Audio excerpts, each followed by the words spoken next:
नमस्कार।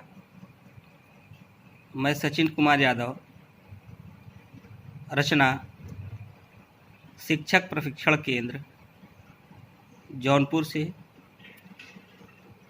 हम आज आपको DED-SC HI और ID के सेकेंड सेमेस्टर के कॉमन पेपर एजुकेशनल साइकोलॉजी का यूनिट 3.4 जो कि पर्सनालिटी डेवलपमेंट है, इसके अंतर्गत आज हम आपको meaning, definition and factor affecting to personality की चर्चा करेंगे। तो सबसे पहले व्यक्तित्व विकास का आशय। तो व्यक्तित्व शब्द की उत्पत्ति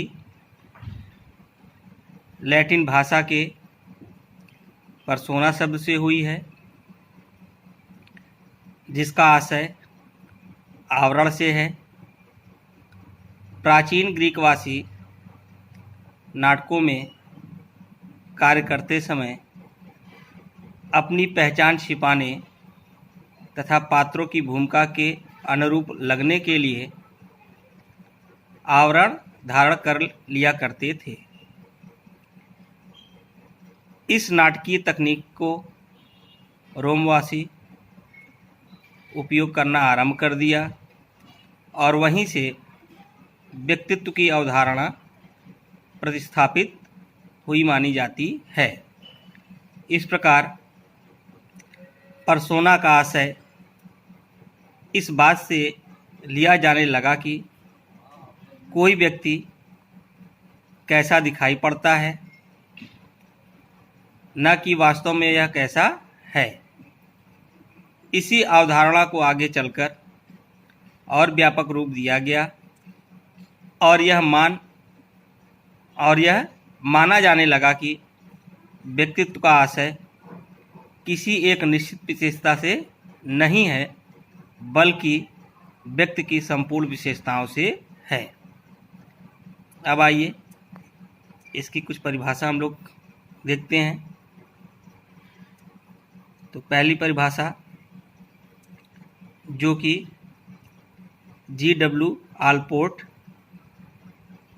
ने दिया है वो यह है कि व्यक्तित्व व्यक्ति के भीतर उन मनोदैहिक गुणों का गत्यात्मक संगठन है जो उनके परिवेश के प्रति उसके विशिष्ट समायोजन को निर्धारित करता है।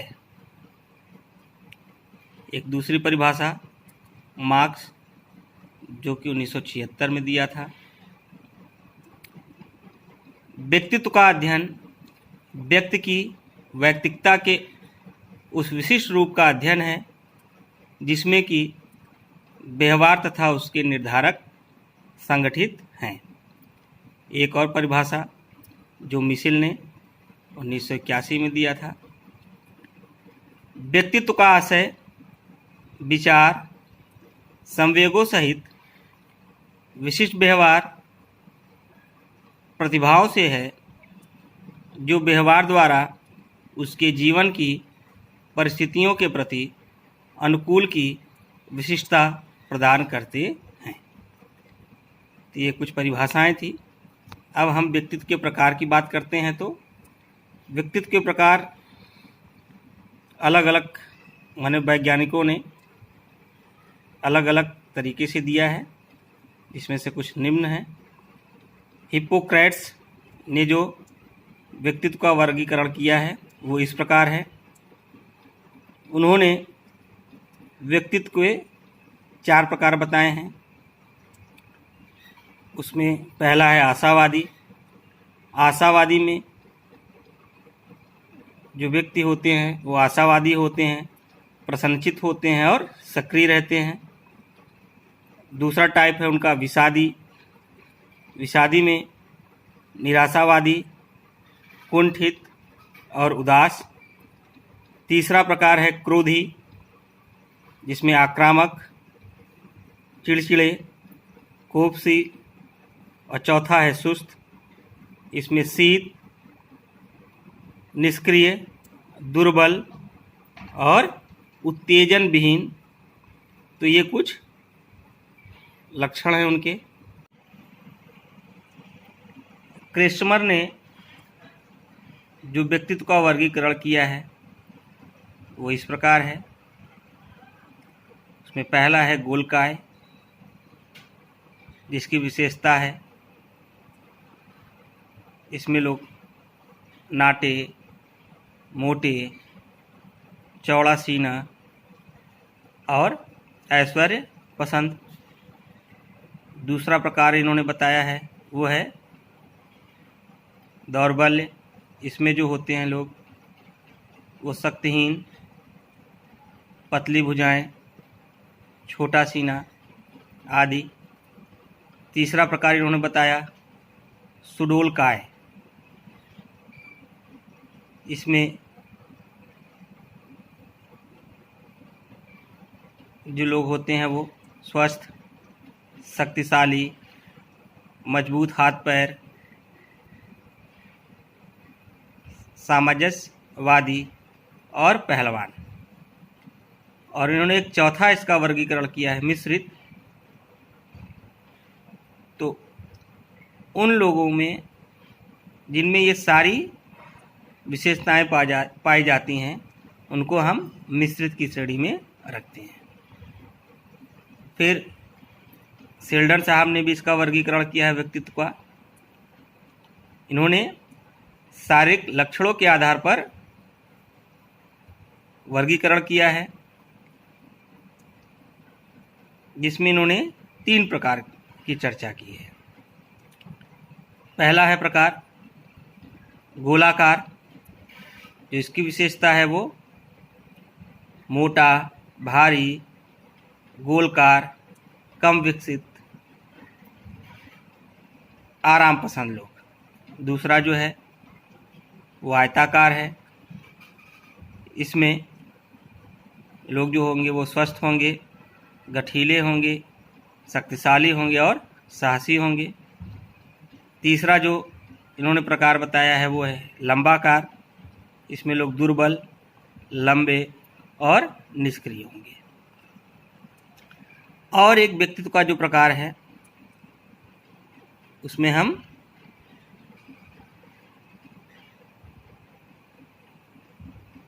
अंतर्मुखी और बहिर्मुखी व्यक्तित्व के नाम से जानते हैं, जिसको जुंग ने 1921 में दिया था। इन्होंने व्यक्तित्व को अंतर्मुखी एवं बहिर्मुखी वर्गों में विभक्त किया है।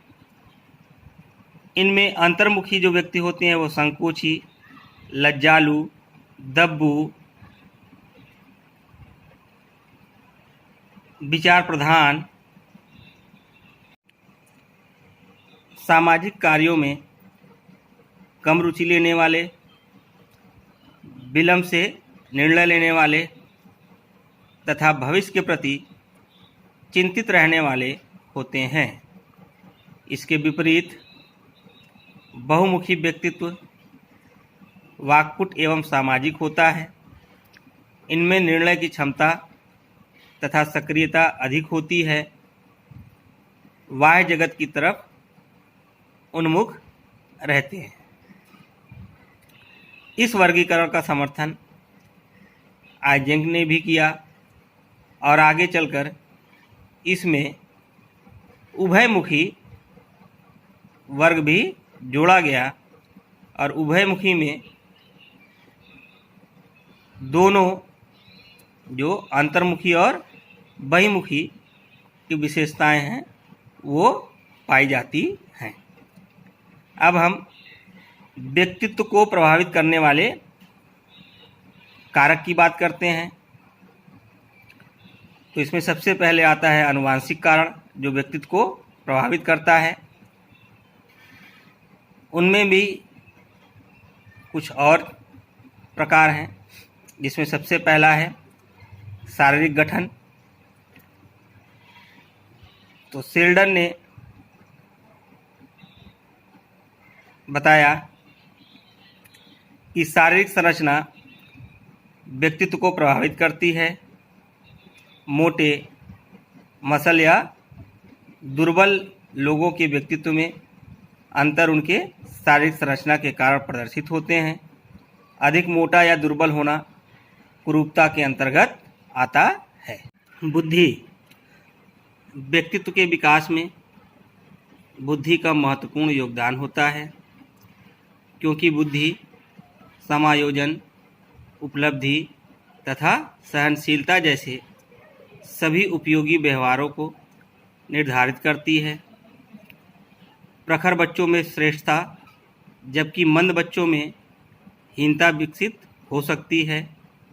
इसका उनके व्यक्तित्व पर घातक प्रभाव पड़ता है। बच्चों में बौद्धिक स्तर का मापन करके उनकी मानसिक योग्यता के अनुसार प्रशिक्षण की व्यवस्था के विकास को काफ़ी सीमा तक संतोषजनक बनाया जा सकता है। तीसरा प्रकार है आकर्षकता। बच्चों का सुंदर या कुरूप दिखना भी आनुवंशिक प्रतिफल है। इसका उनके व्यक्तित्व तथा उनके प्रति लोगों की धारणा पर प्रभाव पड़ता है। प्रायः आकर्षक बच्चों के प्रति लोगों की धारणा अनुकूल बन जाती है। इससे अनाकर्षक बच्चों में हीनता एवं ईर्ष्या पैदा हो जाती है। इसका समायोजन तथा स्व-विकास पर प्रतिकूल प्रभाव पड़ता है। फिर तीसरा है शारीरिक दशाएं। व्यक्तित्व के विकास पर शारीरिक दशाओं का भी प्रभाव पड़ता है। इस दृष्टि से सामान्य स्वास्थ्य एवं शारीरिक दोष महत्वपूर्ण हैं। प्रायः स्वस्थ एवं दोषविहीन बच्चों के प्रति परिवार वालों का दृष्टिकोण अनुकूल और अस्वस्थ एवं दोषयुक्त बच्चों के प्रति अनुकूल हो जाता है। फिर बात आती है यौन भूमिका की। तो व्यक्तित्व के विकास तथा संगठन पर लैंगिक भिन्नता का भी महत्व होता है। लैंगिक भिन्नता के कारण समाज में बच्चे व बच्चियों की भूमिका अलग अलग निर्धारित होती है।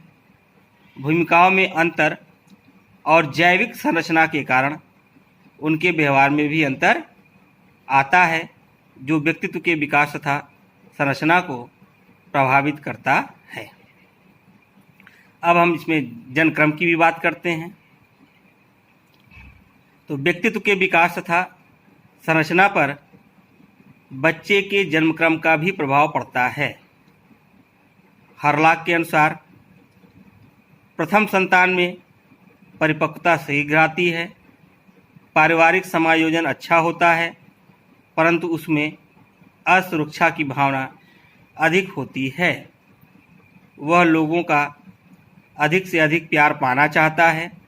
इसके विपरीत आखिरी संतानों में स्वतंत्रता की भावना अधिक होती है। उत्तरदायित्व की भावना कम होती है, परंतु सामाजिक समायोजन अच्छा होता है। ये आनुवंशिक कारण थे व्यक्तित्व को प्रभावित करने वाले। अब व्यक्तित्व को प्रभावित करने वाले सामाजिक निर्धारक। तो व्यक्तित्व के विकास में सामाजिक या पर्यावरणीय कारकों की भी महत्वपूर्ण भूमिका होती है। इस दृष्टि से कुछ महत्वपूर्ण कारक निम्नलिखित हैं। पहला है प्रारंभिक सामाजिक अनुभव। व्यक्तित्व के विकास में सामाजिक अनुभवों का विशेष महत्व है। प्रारंभिक अनुभवों को जीवन की आधारशिला के रूप में स्वीकार किया जाता है। जीवन के प्रारंभिक वर्षों में बच्चे जैसा अनुभव करते हैं, और वे जिन परिस्थिति में रहते हैं उनका उन बच्चों पर विशेष प्रभाव पड़ता है। उदाहरण के लिए, परिवार में कोई छोटी लड़की है, उसका बड़ा भाई प्रायः उसे तंग करता है, तो ऐसे में लड़की अपने भाई के प्रति आक्रामक व्यवहार कर सकती है और उससे घृणा भी कर सकती है। इसमें दूसरा है सामाजिक वंचन। व्यक्तित्व के विकास में सामाजिक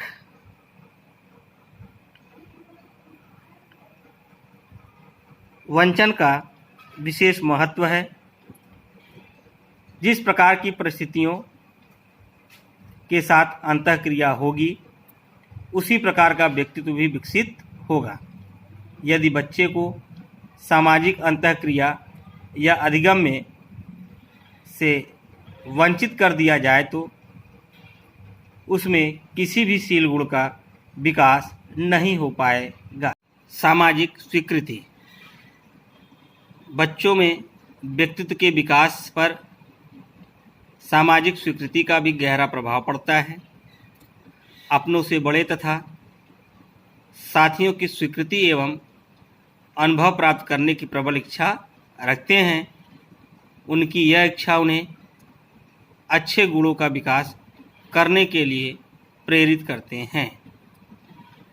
फिर है परिस्थिति प्रतीक। बालकों के व्यवहार तथा उसके व्यक्तित्व पर परिस्थिति से संबंधित प्रतीकों का भी प्रभाव पड़ता है। समाज से मान्यता प्राप्त तथा महत्व दर्शाने वाले प्रतीकों से बच्चों को अवगत होना चाहिए।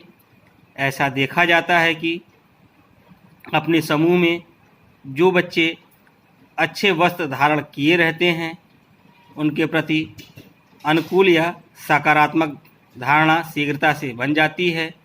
इस प्रतीक, यानी कि यहाँ पे वस्त्र से लिया गया है, से बच्चे के परिवार की सामाजिक आर्थिक स्थिति का अनुमान लगता है। अब है परिवार का प्रभाव। व्यक्तित्व के विकास पर परिवार का व्यापक एवं गहरा प्रभाव पड़ता है। बच्चों के व्यवहार, आचरण तथा विचार को परिवार अपनी मान्यताओं के अनुरूप संवारता है।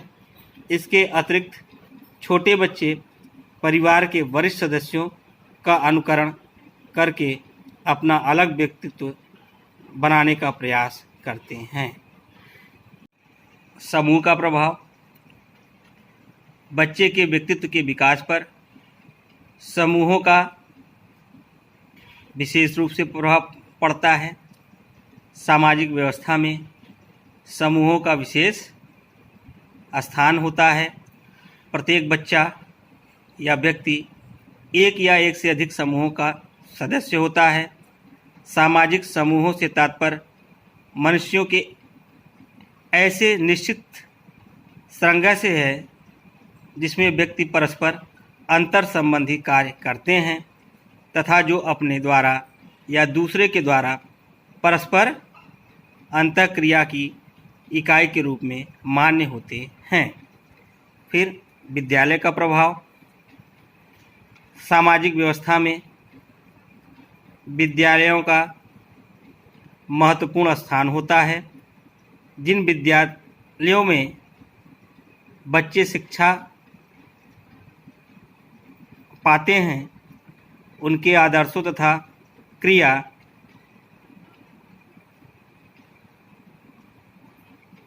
कलापों का बच्चों के व्यवहार तथा व्यक्तित्व पर गहरा प्रभाव डालते हैं। विद्यालय में पठन पाठन की व्यवस्था, सामान्य वातावरण, मनोरंजन के साधन एवं शिक्षकों की क्षमता तथा व्यक्तित्व को गुणों का प्रत्यक्ष संचारण बच्चों में होता है। संवेग। ऐसा निष्कर्ष है कि यदि किसी बच्चे में प्रायः प्रबल और अनुचित संवेगात्मक प्रदर्शन होता है तो लोग उसे अस्थिर और अपरिपक्व मानने लगते हैं। नाम का प्रभाव। समाज में बच्चे के नाम का भी प्रभाव पड़ता है। जिस व्यक्ति या बच्चे का नाम जैसा होगा उसके अंदर उसी प्रकार के गुण वह व्यवहार की आशा की जाती है। फिर है सफलता तथा असफलता। ऐसा निष्कर्ष है कि यदि बच्चा या व्यक्ति बार बार किसी कार्य में सफल होता है तो वह उस कार्य को अगली बार और अच्छे से करने की कोशिश करता है और उसका समाज में सम्मान बढ़ता है। और यदि वह बार बार असफल होता है तो उस कार्य को फिर से करने की इच्छा नहीं होती है और वह अंत में हार मान लेता है। फिर है व्यक्तित्व पर सांस्कृतिक प्रभाव। तो प्रत्येक समाज की अपनी अपनी सांस्कृतिक मान्यताएं होती हैं और उन मान्यताओं का व्यक्ति के व्यक्तित्व पर प्रत्यक्ष प्रभाव पड़ता है। सामाजिक मान्यताओं का ही परिणाम है कि पारंपरिक स्वभाव के कारण मुस्लिम महिलाएं पूरे शरीर पर नकाब लगाकर बाहर निकलती हैं, तो व्यक्तित्व पर संस्कृति का भी प्रभाव पड़ता है और उनमें से कुछ निम्न हैं। इसमें पहला है सामाजिक मानक एवं व्यक्तित्व, दूसरा है सामाजिक भूमिकाएं एवं व्यक्तित्व, तीसरा है पालन पोषण की विधियां तथा व्यक्तित्व, चौथा है धार्मिक पृष्ठभूमि तथा व्यक्तित्व। पहला है सामाजिक मानक एवं व्यक्तित्व। तो प्रत्येक समाज में व्यक्ति के सामाजिक व्यवहार को नियंत्रित तथा निर्देशित करने वाले कुछ मानक प्रचलन में होते हैं।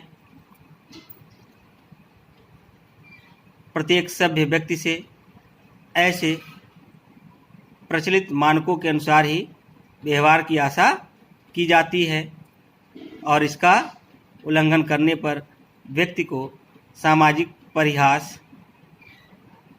निंदा या दंड का भागी बनना पड़ता है। दूसरा है सामाजिक भूमिका एवं व्यक्तित्व।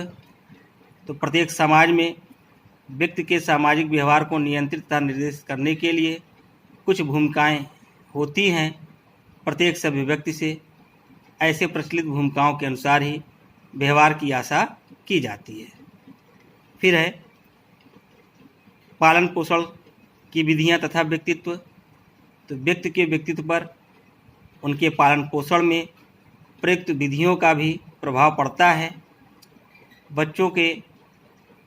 बच्चों को कठोर अनुशासन में रखना तथा स्नेह का प्रभाव होने से भी उनके समायोजन में गुणों का समुचित विकास नहीं हो पाता।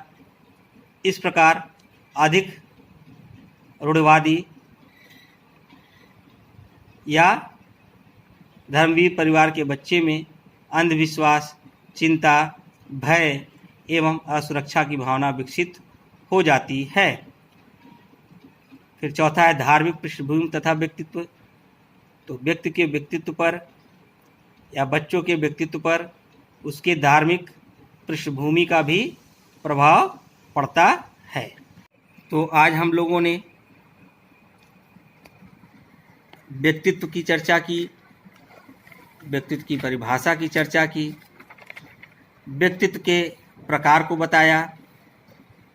इसमें अलग अलग मनोवैज्ञानिकों ने अलग अलग तरीके से उसका वर्गीकरण किया और हमने व्यक्तित्व को प्रभावित करने वाले कारकों को भी जाना, जिसमें मुख्य रूप से आनुवांशिक कारक,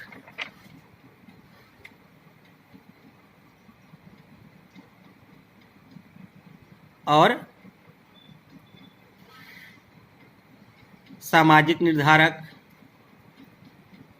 और सांस्कृतिक प्रभाव को पढ़ा। इसको ध्यान से पढ़ते हुए आप कुछ प्रश्नों का उत्तर दीजिए। इसमें पहला प्रश्न आपका है, व्यक्तित्व की परिभाषा लिखिए तथा सेल्डन के वर्गीकरण को भी बताइए। और दूसरा प्रश्न है, व्यक्तित्व को प्रभावित करने वाले कारक कौन कौन से हैं। इन दोनों प्रश्नों का उत्तर आप दीजिए और उसके बाद अगर आपको कोई समस्या आती है तो फिर उस समस्या को पूछिए। फिर मिलेंगे नेक्स्ट टॉपिक के साथ।